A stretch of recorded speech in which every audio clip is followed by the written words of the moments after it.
Hi, my name is Dr. Zev Wainberg. I'm a professor of medicine and co-director of the GI Oncology program at UCLA School of Medicine in Los Angeles, California.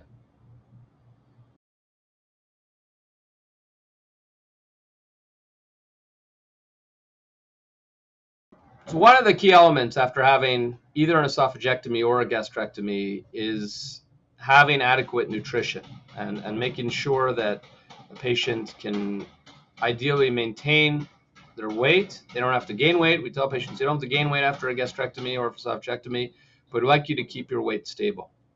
Now, there are several strategies that have been employed in order to improve the nutrition of these patients. If the patient has had an esophagectomy and the anastomosis is between the esophagus and often the esophagojejunal anastomosis, which is taking out a large chunk of the stomach as well,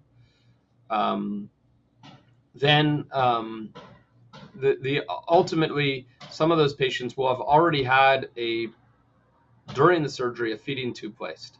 And the feeding tube, which can be a J tube often, will allow for adequate nutrition during what many patients may need, which is adjuvant therapy.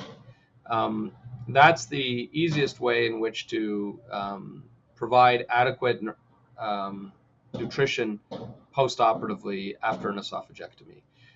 It's now recognized that it's probably a good idea to involve all of your nutritionists or dietitians, depending on what your institution uses, from the beginning when you're planning that kind of surgery. At our esophageal cancer center, we certainly get the nutritionists on board right away as we're planning the surgery to get the patients to have reasonable expectations about what they can eat and how they can eat.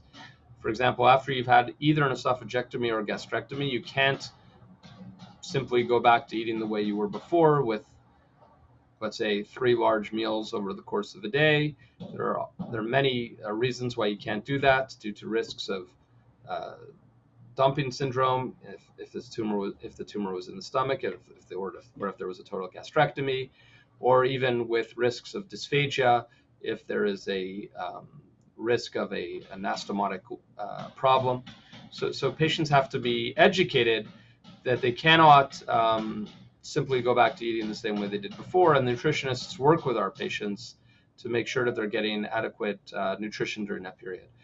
They also often will encourage them to use the feeding tube for as long as is necessary to at least maintain a base calorie count of 1,500 calories or so, which would allow the patient to get adequately nourished through the feeding tube. And if whatever they can eat, that's considered a bonus, so to speak, until their adjuvant therapy is over. The peak time in which patients have a tough time with this is during adjuvant therapy and during the adjustment period while they're getting used to their new anatomy. Some studies have been done which have suggested that some patients are better off actually with parenteral nutrition, which has been done in some centers during the postoperative period specifically. Although the parenteral nutrition, TPN, can itself be associated with a lot of problems, as we all know, risks of infection, requiring IV tubes, and requiring overnight infusions sometimes, or even 24-hour infusions of TPN, which are not easy and not ideal.